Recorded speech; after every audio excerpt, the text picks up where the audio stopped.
বই তো পড়লাম, এবার পরবর্তী পাঠ্য নির্বাচনের পালা। কিন্তু বেশিরভাগ ক্ষেত্রেই দেখা যেত যে আগের পড়া বইটির খুঁটিনাটি বিষয়বস্তু, চরিত্রদের নাম বা পেশা সেভাবে আর মনে করতে পারছি না। সে বিড়ম্বনা থেকে বাঁচতে আমি আমার তাৎক্ষণিক পাঠলব্ধ অভিজ্ঞতা লিখে রাখতে শুরু করি। এখনও তাই করি এবং সেই সঙ্গে নিজের পাঠলব্ধ অভিজ্ঞতা, নিজের পাঠ প্রতিক্রিয়া ভাগ করে নিয়ে আপনাদের সঙ্গে, অর্থাৎ আমার পাঠক বন্ধুদের সঙ্গে বই চর্চায় সোমালিতে, যেখানে আমি সোমালি আপনাদের সবাইকে স্বাগত জানাচ্ছি। আমি বই পড়তে, বই নিয়ে কথা বলতে ভালোবাসি। বই ভালোবাসলে এবং অবশ্যই আমার উপস্থাপনা ভালো লাগলে বই চর্চায় সোমালি এই চ্যানেলটিকে সাবস্ক্রাইব করে আমাদের পাঠযাত্রার সঙ্গী হতে পারেন। চলুন শুরু করি আজকের ভিডিও। বইয়ের জগৎ, নতুন কিছু সৃষ্টি করার তাগিদ আমায় বড় আনন্দ দেয়। এই আনন্দেরই কিছুটা অংশ আপনাদের সঙ্গে ভাগ করে নেওয়াই বই চর্চার সোমালি চ্যানেলের মুখ্য উদ্দেশ্য। সদ্য শেষ করা একটি সুবৃহৎ উপন্যাসের পাঠ্য অভিজ্ঞতা ভাগ করে নেবার সঙ্গে সঙ্গে আজ আপনাদের সঙ্গে আলোচনা করব এমন কিছু বই নিয়ে যে বইগুলো আমি পড়ছি বা পড়তে চলেছি। মাঝে মাঝে মনে হয় না সময় যেন পাখা মেলে উঠছে, আমরা চোখ বন্ধ করছি আর সামনের দৃশ্যপটগুলো বদলে যাচ্ছে। কখনো আত্মবিশ্বাসী হয়ে, কখনো বা সংশয় নিয়ে আমরা যে যার লক্ষ্যে এগিয়ে চলেছি। ঠিক যেমন এগিয়ে চলেছে রাজু, ঊর্জা, জিনি, ঝিরিকুমার সহ আরও অনেকে। এরা কারা তা জানতে এবং এদের সাথে আরও ঘনিষ্ঠভাবে পরিচিত হতে পড়তে হবে সরঞ্জিৎ চক্রবর্তীর শূন্যপথের মল্লিকা। এই বইটি সম্পর্কে বিস্তারিত আলোচনায় যাওয়ার আগে প্লট সম্পর্কে আমাকে কিছু কথা আপনাদের বলতে হবে। উপন্যাসটি মূলত 4টে ভাগে বিভক্ত, যথা জীবনবৃক্ষ, হত্যা, পাপ এবং শুদ্ধি। 1995 সাল থেকে 2020 এই সময়কাল অবধি, অর্থাৎ 25 বছরের একটা সময়ের ব্যাপ্তিতে এই উপন্যাসটির বিস্তৃতি। 1995 সাল নাগাদ কিছু চরিত্রের, যেমন বীরেন্দ্র, জগন্নাথ, সেতু, সুন্দর, রাজনৈতিক ক্ষমতা দখলের লড়াইয়ে এদের জীবন সূত্র প্রভাবিত করে পরবর্তী প্রজন্ম, অর্থাৎ কবি, ঊর্জা, জিনি, ঝিরিকুমার এদের জীবনকেও। কবির আসল নাম আজ আর কেউ মনে রাখেনি। বাবার ভাব বিহ্বলতার জন্য কবির ছেলের অপভ্রংশ রূপ হয়ে কবি নামটি থেকে গেছে তার।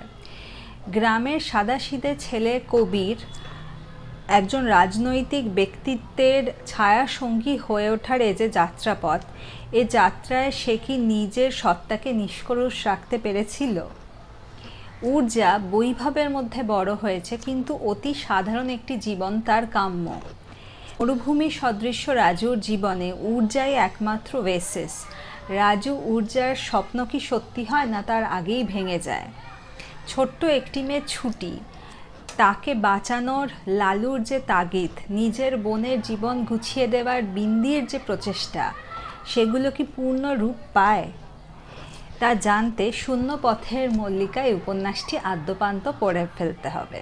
সরঞ্জিৎ চক্রবর্তীর উপন্যাসে যেমন শেষ পর্যন্ত সব কিছু ঠিক হয়ে যায়, যা যা ঠিক হওয়া সম্ভব, সেক্ষেত্রে এই উপন্যাসটি কিন্তু কিছুটা হলেও ব্যতিক্রম বলা যেতে পারে। কিছু অপ্রত্যাশিত মোড় রয়েছে উপন্যাসটিতে। ক্লাইম্যাক্সটির ক্ষেত্রে মনে হবে একটি অ্যাকশন প্যাকড ফিল্মের দৃশ্য ভেসে উঠছে চোখের সামনে। উপন্যাসটি শেষ করার পর যদি কোনো চরিত্রের কথা মনে থেকে যায়, সেটি হচ্ছে ঝিরিকুমার। বয়স্কা এক আত্মীয়ার বদান্যে অদ্ভুত নামধারী মানুষটি, অর্থাৎ ঝিরিকুমার, নিজেই নিজের স্বরূপ সম্পর্কে সন্দিহান। বাচ্চাদের সঙ্গে একবারে ছেলে মানুষ হয়ে যাওয়া এই মানুষটিরই রয়েছে আরেকটি সত্তা, যে সত্তার দ্বারা প্রভাবিত হয়ে সে মানুষের দুর্বলতার সুযোগ নেয়। কিন্তু আসলে সে ভালো না মন্দ, তার মোটিভ কী, এই প্রশ্নটি আমাকে অন্তত উপন্যাসের শেষ পাতা পর্যন্ত টেনে নিয়ে গেছিল। সরঞ্জিৎ চক্রবর্তীর বেশ কিছু উপন্যাস আমি পড়েছি এবং আপনাদের সঙ্গে কথা বলেছি সেই বইগুলো নিয়ে। আমার পড়া ওনার যে বইগুলো ভালো লেগেছে তার মধ্যে উল্লেখযোগ্য হলো কম্পাস, পাতাঝরার মরশুমের আলোর গন্ধ। আরও নানা উপন্যাস পড়লেও এই বইগুলোই আমার সব থেকে ভালো লেগেছে। তো স্মরণজিৎ চক্রবর্তীর উপন্যাস যদি আপনি না পড়ে থাকেন তো এই বইগুলো নিয়ে শুরু করতে পারেন, এবং যদি আপনি স্মরণজিৎ চক্রবর্তীর লেখার ভক্ত হন এবং তার লেখার ধাঁচ সম্পর্কে ওয়াকিবহাল থাকেন, সেক্ষেত্রে আপনি নিঃসন্দেহে শূন্যপথের মল্লিকা পড়তে পারেন। এই বুক হলের ভিডিওগুলোতে যে বইগুলো নিয়ে আমি কথা বলেছিলাম সেগুলোর মধ্যে বেশিরভাগ বই আমি পড়ে ফেলেছি এবং আপনাদের সঙ্গে পাঠ অভিজ্ঞতা নিয়ে কথাও বলেছি। যে বইগুলোর পাঠলব্ধ অভিজ্ঞতা এখনও চ্যানেলে আসেনি সেগুলো খুব শিগগিরই আসতে চলেছে। এছাড়া যে বইগুলো আমি পড়ছি বা পড়তে চলেছি তেমনই 3টি বই নিয়ে আলোচনা করব। কোনো এক নির্দিষ্ট অঞ্চলের একটি জনগোষ্ঠী যারা আমাদের থেকে পৃথক পৃথক আচার আচরণে, সমাজবদ্ধতায় এবং আরও নানা ক্ষেত্রে তারা ঠিক কতটা আলাদা আমাদের থেকে তা জানতে গেলে আঞ্চলিক উপন্যাসের সাহায্য নেওয়া যেতে পারে। যে বইটির কথা বলবো সেটি একটি আঞ্চলিক উপন্যাস এবং এই উপন্যাসটির কথা আমি শুনেছিলাম কলেজে থাকতে, এবং আমাদের এক পাঠক বন্ধু এই বইটি আমাকে পড়তে বলেছিলেন। বইটি হচ্ছে প্রফুল্ল রায়ের পূর্ব পার্বতী। বইটির প্রচ্ছদের এই অংশে বঙ্গ সাহিত্যে উপন্যাসের ধারা শ্রীকুমার বন্দ্যোপাধ্যায় রচিত এই বইটি থেকে উৎকলিত কয়েকটি লাইন রয়েছে, এবং এই বইটি থেকেই আমি পূর্ব পার্বতী সম্পর্কে জানতে পারি, কারণ ছাত্রাবস্থায় এই বইটি পড়ার সুযোগ আমার হয়েছিল। আমি এই বইটি নিয়ে বিশদে কিছু বলছি না, কারণ বইটির পাঠ অভিজ্ঞতা আমি আনবো এই চ্যানেলে। আমি এইখানে যে অংশটুকু লেখা রয়েছে সেটি পড়ছি। পূর্ব পার্বতী নাগাদের যন্ত্রণা, বাসনা ও সংগ্রামের সর্বপ্রথম লিপিরূপ। একাধারে তাদের জাতীয় জীবনের ইতিহাস ও উপন্যাস, যেমন বেগ বর্ণময় তেমনি ধ্রুপদী। এই মহৎ ও বৃহৎ গ্রন্থটি বাংলা তথা ভারতীয় সাহিত্যের ভৌগোলিক পরিধিকে নিশ্চিত রূপে বহু বিস্তৃত করেছে। এই বইটি পাঠ অভিজ্ঞতা খুব তাড়াতাড়ি আমি আনবই চ্যানেলে। বইটি দেশ থেকে প্রকাশিত হয়েছে, মুদ্রিত মূল্য 350 টাকা। শ্যামল গঙ্গোপাধ্যায়ের শাহজাদা দারাশুকো বইটি হয়তো আপনারা অনেকেই শুনেছেন বা পড়েছেন। ওনার লেখা আরেকটি বই আমি সাম্প্রতিককালে পড়তে শুরু করি পিডিএফে, এবং কিছু দূর বইটি পড়ে আমার মনে হয় যে আমাকে বইটি সংগ্রহ করে পড়তে হবে। বইটি হচ্ছে ঈশ্বরীতলার রূপকথা। বইটি সম্পর্কে আমি বিস্তারিত আলোচনায় যাচ্ছি না, কেননা বইটি আমার লেখক আমার কথা বলে একটি অংশ রয়েছে, সেই অবধি আমার পড়া হয়েছে। এটি আমি খুব তাড়াতাড়ি পড়ে বিস্তারিত আলোচনায় যাব। আমি এই প্রচ্ছদের এই অংশটুকুই যেটা লেখা রয়েছে সেটি পড়ে আরও কিছু কথা বলছি আপনাদের। এই ঈশ্বরীতলা ভূগোলের বাইরে হলেও এর নিজেরও একটা ভূগোল আছে, ইতিহাস আছে। এখানে অনাথ বন্ধু বসুর নতুন বাড়ি। অনাথ বন্ধু দয়া, মায়া, রাগ, দুঃখে ভরা একজন 39 বছরের বাঙালি। স্ত্রী, 2টি মেয়ে, ভূমিহীন মানুষ, মনুষ্যতর প্রাণী নিয়ে তার সংসার। লোকের কথায় চিড়িয়াখানা। পশু পাখির কথা অনাথ বুঝতে পারে, অনাথের কথাও তারা। অনাথ বন্ধু জীবনের অর্থ খোঁজে ঈশ্বরীতলার নির্জন প্রকৃতি আর জীবজন্তুর মাঝে। জীবন এখানে প্রত্যক্ষ, মানুষের হাসিতে আকাঙ্ক্ষা এখানে ফেনা হয়ে ভেসে ওঠে। এখানেই অনাথের স্বপ্ন আর অসুস্থ জগৎ, আবার এখানেই স্বপ্ন খান খান ভেঙে যায় প্রাকৃতিক বিপর্যয় মানুষের কুটিলতায়। নিয়তি নির্দিষ্ট অনাথ তখন অসহায়। ঈশ্বরীতলার নীল স্বপ্নের আবরণ ছিঁড়ে বেরিয়ে পড়ে সংসারের স্থূল অভাবী চেহারা। গ্রাস করে অনাথের প্রিয় যা কিছু সব। নিষ্পৃহ উদাসীন নেতা মেনেও নেয় অনাথ। অনাথের মনে হয় আসলে শেষ অবধি থাকে কি? থাকে তো এই মানুষটা, এই আমি, আমার দেখা, আমার তেষ্টা, আমার কষ্ট, আমার সুখ। এই কাহিনী বাংলা উপন্যাসে বিরল। লেখকের সাহিত্য জীবনের অনন্য সৃষ্টি উপন্যাস ঈশ্বরীতলার রূপকথা। ব্যক্তিগতভাবে আমার মনে হয় যে আমাদের চার পেয়ে যেসব বন্ধুরা বা পশু পাখি জীব জন্তু, এরা আমাদের আরও বেশি মানবিক হতে শেখায়।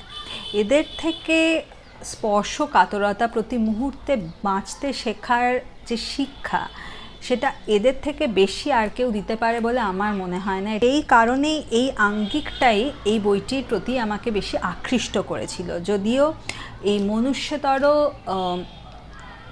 প্রাণীদের সাথে অনাথ বন্ধুর অ্যাটাচমেন্টের কতটা এই বইতে আছে আদৌ সেটা আমি জানি না, কারণ এই বইটির আমার কথা অংশটুকুই আমি পড়েছি এখনো অবধি, এবং ওনার লেখায় একটা অদ্ভুত আকর্ষণ রয়েছে।